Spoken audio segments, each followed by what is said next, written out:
Hi friends, I'm Tilak. You're watching Tech Maybe Unique, and today we're just going to see how to change or how to select the caption style or text style on your Xiaomi Google TV. And if you're new to this channel, make sure to click on subscribe button below. We just quickly move on to the video. So how to select the caption style on your Xiaomi Google TV, just going to show in this video. For that, first step, for go inside this side and just click on the accessibility. You can just go to the setting or directly you can access here itself. Then go to the caption option.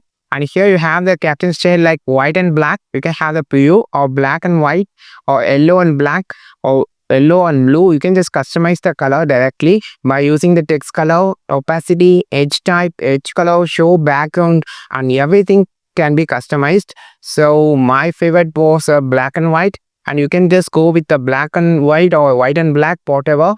And it's about your wish and your priority. And I think this video helped you a lot. Like this video, share this video, subscribe this channel. And if you're having any comment out about the Xiaomi Google TV, just comment below. I will make a video about it. We will meet on next video with a super valuable content. This is Tilak signing off from Tech Maybe Unique. Have a wonderful day.